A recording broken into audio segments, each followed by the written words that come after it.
আজকের এই পর্বে আমরা দেখব কিভাবে আমরা অপারেটরের মাধ্যমে ভেরিয়েবলে রাখা ডাটাগুলোর উপর বিভিন্ন ধরনের অপারেশন চালাতে পারি। গত পর্বে আমরা কিভাবে ভেরিয়েবল তৈরি করতে হয়, ভেরিয়েবলে ডাটা অ্যাসাইন করতে হয় এবং কিভাবে ভেরিয়েবলকে স্ক্রিনে শো করাতে হয় সেটি দেখেছিলাম।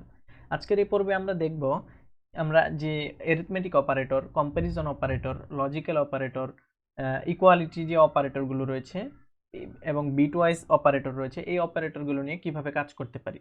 তবে আজকের এই পর্বে সংক্ষিপ্ত আকারে দেখানোর চেষ্টা করব কিভাবে আমরা অ্যারিথমেটিক অপারেটরগুলো নিয়ে কাজ করতে পারি। অ্যারিথমেটিক অপারেটরগুলো হচ্ছে গাণিতিক অপারেটর।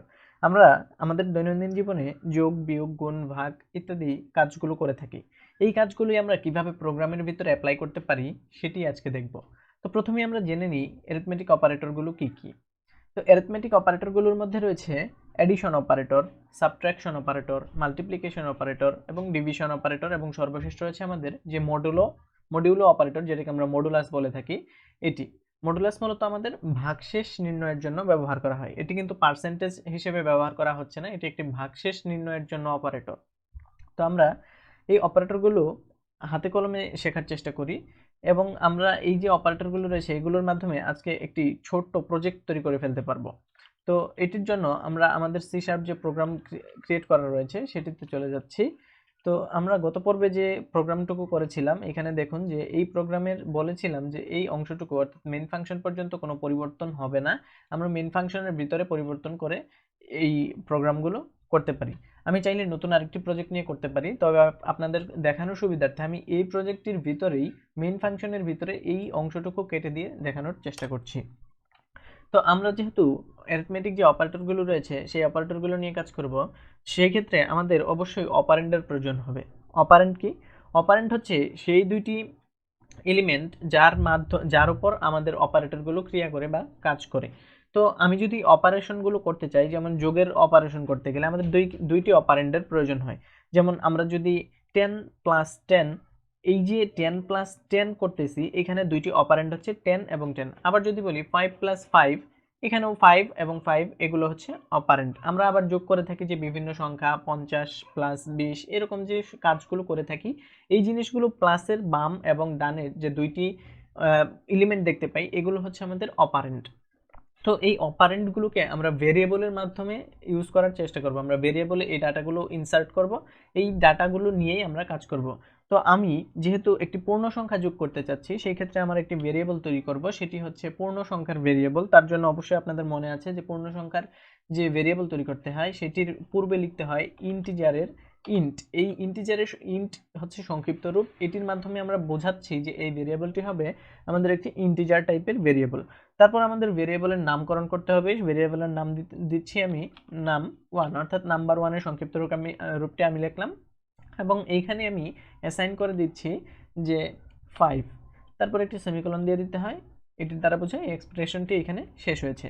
তো আমার যেহেতু দুইটি অপারেন্ট লাগবে যোগ করার ক্ষেত্রে, আমি আরেকটি ভেরিয়েবল নিয়ে নিচ্ছি, সেটি হচ্ছে ইন্ট num2 ইকুয়াল, আমি এখানে ভ্যালু অ্যাসাইন করছি 7।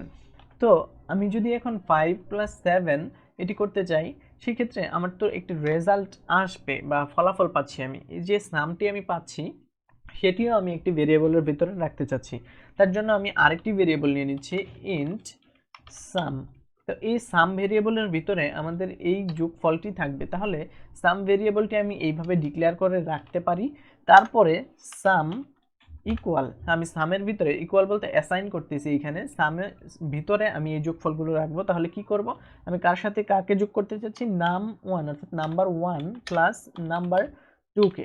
এই নাম্বার 1 এবং নাম্বার 2 যোগ হয়ে এই সাম যে ভেরিয়েবলটি আমি তৈরি করেছি, এই সাম ভেরিয়েবলের ভিতরে রেজাল্টটি থাকবে। তো এই পর্যন্ত নিশ্চয়ই বুঝাতে পেরেছি যে আমি প্রথমে একটি ইন্টিজার টাইপের ভেরিয়েবল তৈরি করেছি এবং তার ভিতরে একটি মান অ্যাসাইন করেছি, সেটি হচ্ছে 5। আপনি চাইলে আপনার মন মতো যে কোনো ধরনের মান আপনি এখানে ইন্টিজার মান আপনি এখানে অ্যাসাইন করতে পারবেন। এরপরে নিয়েছি ইন্টিজার নাম 2, এখানে আমি দিয়েছি 7।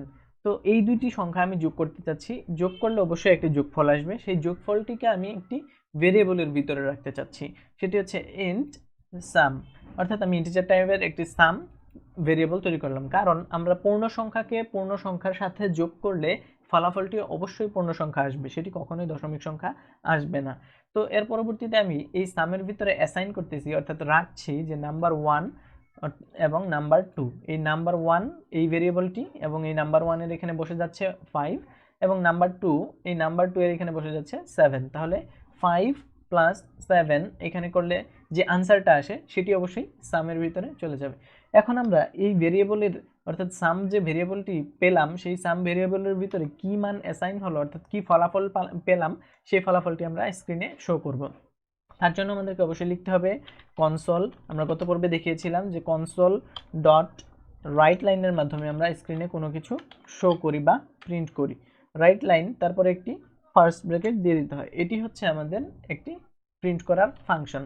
তো এই রাইট লাইনের ভিতরে আমি এখানে একটি ভেরিয়েবল শো করতে চাই, সেই ক্ষেত্রে আমাকে কি করতে হবে, সেই ভেরিয়েবলের ইন্ডেক্সগুলো নিতে হবে। আমি যদি শুধুমাত্র সাম যে লেখাটি রয়েছে এই সাম ভেরিয়েবলটিকে শো করতে চাই, সেক্ষেত্রে আমি এখানে লিখে দেব ইন্ডেক্স এখানে 1, এখানে ইন্ডেক্স নাম্বার 0, তাহলে এইখানে আমার একটি কমা দিয়ে লিখে দিতে হবে সাম। তো তাহলে কি হবে, এই 0 যে ইন্ডেক্স আছে এই ইন্ডেক্সের ভিতরে সামের ভিতরে যে রেজাল্টটি চলে এসেছে সেটি এখানে প্রিন্ট করে দিবে আমাদেরকে। আচ্ছা, আমি এইটুকু এখন প্রিন্ট করে দেখাই। তো তার জন্য আমি আবার এখানে সেভ করে নিচ্ছি Ctrl+S, তারপরে টার্মিনাল, নিউ টার্মিনাল, নতুন একটি টার্মিনাল নিয়ে নিলাম এবং আমাদের যে কমান্ডটি ছিল রান করার জন্য সেটি হচ্ছে .NET রান। এই .NET রান দিয়ে এন্টার প্রেস করলে আমি এখানে একটি রেজাল্ট দেখতে পাবো। কিছুক্ষণ ওয়েট করি, এই যে দেখুন এখানে 12 আসছে। তো 5 প্লাস 7 করলে আমাদের যে আনসারটি আসে সেটি হচ্ছে 12। এই 12টি কোথায় ছিল, সেটি হচ্ছে আমাদের সামের ভিতরে 12টি ছিল। আমি চাইলে কিন্তু এইখানে এই ভেরিয়েবলগুলোকে শো করতে পারি, যেমন আমরা আমাদের খাতার ভিতরে যখন ম্যাথ করতাম সেই ক্ষেত্রে কি করতাম যে সেখানে লিখতাম 5 প্লাস এখানে যদি লিখতাম 7, একটা সমান চিহ্ন দিতাম, তারপরে আমরা ফলাফলটা লিখলাম। আমরা যদি সেইভাবেই প্রিন্ট করতে চাই তাহলে আমাদেরকে কি করতে হবে, এখানে আমি লিখে নিচ্ছি, আমি এটুকু কেটে দিচ্ছি আপনাদের প্রথম থেকে বোঝানোর জন্য। তো এখানে আমি কোড নিয়ে নিচ্ছি, কোডের ভিতরে আমরা 0 নাম্বার ইন্ডেক্স দিচ্ছি। এরপরে আমি চাই কি যে এখানে 0 নাম্বার ইন্ডেক্সে বসাবো নাম্বার 1, তাহলে আমি এখানে নাম্বার 1টা আগে লিখে নিই, নাম্বার 1। তো এখানে নাম্বার 1 এর সাথে কি নাম্বার 2 যোগ হচ্ছে, তাহলে আমি একটা প্লাস চিহ্ন দিয়ে দিচ্ছি এখানে প্লাস, এরপর আমি লিখে নিচ্ছি ইন্ডেক্স নাম্বার 1। তাহলে এই 0তে কি চলে আসবে নাম্বার 1 এবং 1 এর ভিতরে আমি রাখবো যে নাম্বার 2, এখানে অবশ্যই কমা দিয়ে নিতে হবে, এই কমার পরে নাম্বার 2 লিখলাম, তাহলে আমার কি হবে 0তে চলে আসবে নাম্বার 1, 1 এ চলে আসবে নাম্বার 2। তারপরে আমরা কি দিই, একটি সমান চিহ্ন দিতে চাচ্ছি, সমান চিহ্নের এখানে আমি লিখে দিচ্ছি আমাদের যে থার্ড ভ্যালু অর্থাৎ সাম যে ফলাফলটি পাচ্ছি সেটি লিখতে হবে এখানে ইন্ডেক্স নাম্বার 2, তাহলে এখানে আমার কমা দিয়ে লিখতে হবে সাম। তো এই পর্যন্ত করার পর আমরা এটি সেভ করলাম, তারপর আবার এটি রান করে দেখি এটির রেজাল্ট কেমন আসে। তো এখানে দেখতে পাবো কি যে 5 প্লাস 7 ইজ ইকুয়াল 12, আমরা এইভাবে শো করতে পারি। আপনি যেইভাবে খুশি আপনি শো করতে পারেন। আপনার এখানে অপারেশনগুলো যেটা হচ্ছে আমরা এখানে প্লাস অপারেশন করেছি, এই জন্য এখানে আমরা যোগফল পেয়েছি। এখন আমরা যদি বলি যে আমরা প্লাসের জায়গাতে মাইনাস করে দেই, আমরা মাইনাস করে দিলাম এবং এইখানে একটি মাইনাস চিহ্ন দিয়ে দিচ্ছি, তাহলে এখন দেখতে পাবো কি যে এইখানে আমরা এটির বিয়োগ ফলটি দেখতে পাবো। আমি আবার রান করি এটি, তাহলে এখন দেখতে পাচ্ছি যে 5 - 7 = -2। এটি কেন হলো, কারণ আমাদের ওই যে বড় ও সামনের প্রথম সংখ্যাটি ছিল ছোট এবং পরের সংখ্যাটি বড় ছিল, এই জন্য আমাদের সামনে মাইনাস চলে এসেছে। তো আমি এইভাবে না করে আমি আপনাদের বোঝার সুবিধার্থে এটি প্লাসই রাখছি এবং এখানে এটি প্লাস রাখছি। আমি পরবর্তী যে মাইনাসের অপারেশনটি আমি এখানে লিখে দিচ্ছি। আমরা একটি গুরুত্বপূর্ণ বিষয় শিখে নিই যে আমরা যে কোনো প্রোগ্রামের ভিতরে যদি কমেন্ট করতে চাই, অর্থাৎ কোনো কিছু নোট করে রাখতে চাই, লিখে রাখতে চাই, পরবর্তীতে সেটি দেখে যেন আমরা বুঝতে পারি এখানে কি কাজ করেছি, সেই ক্ষেত্রে এই যে এরকম আপনি স্ল্যাশ, দুইটি স্ল্যাশ দিয়ে দিলে এখানে আপনি একটা সিঙ্গেল লাইন কমেন্ট করতে পারেন। আমি এখানে লিখে দিচ্ছি অ্যারিথমেটিক অপারেটর, এখানে আবার এর নিচের লাইনে লিখছি যে অ্যাডিশন, এর মাধ্যমে কি করলাম আমরা যোগের কাজটি করলাম। এখন আমরা এখানে লিখে নিচ্ছি যে সাবট্রাকশন। তো আমরা সাবট্রাকশন মানে হচ্ছে এখানে আমরা বিয়োগটা করব। এখানে আমি আরেকটি ভেরিয়েবল নিয়ে নিচ্ছি এন্ড, আমি এ নিয়ে নিচ্ছি, a = 10 সেমিকোলন দিয়ে দিচ্ছি, এন্ড b = 7 দিয়ে দিচ্ছি যে কোনো একটা ভ্যালু। এখানে দেওয়ার পর আমাদের কি থাকবে, তাহলে এখানে আমরা যে বিয়োগফলটি পাবো সেটি আরেকটি ভেরিয়েবলের ভিতরে রাখতে হবে, সেটির নাম দিচ্ছি আমি ডিফ, অর্থাৎ ডিফারেন্স। তো এই ডিফারেন্স এটি হয়তো কোনো কিওয়ার্ড রয়েছে, ডিফারেন্স এখানে লিখলাম। তো এই ডিফারেন্সের ভিতরে আমরা রাখবো আমাদের এই বিয়োগফলটি। তাহলে আমরা কি করব, যে ডিফারেন্স ইকুয়াল, অর্থাৎ এই অ্যাসাইন করতেছি এখানে যে a মাইনাস বি। তাহলে এখানে কি হবে, যে ভেরিয়েবলের a যেটি তৈরি করেছিলাম সেটি এখানে দিয়ে দিয়েছি, তার মানে এখানে a তে রয়েছে আমাদের 10 এবং এখানে b দিয়ে দিয়েছি, সেখানে b তে হচ্ছে 7। তাহলে আমরা এই ভেরিয়েবলটিকে এখন আমরা প্রিন্ট করে দেখব যে এখানে কি ভ্যালু আসে। console.writeLine, এখানে আমি দেখাতে চাচ্ছি যে a মাইনাস b এইভাবে। তাহলে 0 number index minus 1 number index equal 2 number index. এখানে আমি লিখব যে a comma b comma difference last একটি সেমিকোলন। তো এই পর্যন্ত করার পর আমরা এখানে একটি .NET রান কমান্ড দিয়ে যখন এন্টার প্রেস করব, এখানে আমরা দুইটি জিনিস দেখতে পাবো। প্রথমটি এসেছে আমাদের যে 5 + 7 12, এই যে এই লাইনটি, এটির আনসার, এবং পরবর্তী যে লাইনটি এসেছে এটি হচ্ছে আমাদের 10 - 7 = 3। তাহলে আমাদের এখানে কি হয়ে গেল, আমাদের একটি বিয়োগফল পেয়ে গেলাম। তো এই প্রোগ্রামটা হচ্ছে খুবই ছোট এবং সংক্ষিপ্ত আকারের যে প্রোগ্রামগুলো সেটির মধ্যে একটি। আমরা এখানে অ্যারিথমেটিক অপারেটরের মাধ্যমে যে প্রোগ্রামগুলো করতে পারি সেইগুলো এখানে প্র্যাকটিস করব। তো আমি এখানে সাবট্রাকশন পর্যন্ত দেখালাম। তো আমি এখানে লাস্ট একটি দেখিয়ে দিচ্ছি, আপনি মাল্টিপ্লিকেশন এবং ডিভিশনের কাজটি করে নেবেন, এটি আপনার প্র্যাকটিসের জন্য থাকলো। এবং এখানে আমি দিয়ে দিচ্ছি modulus, modulo operator, modulo operator.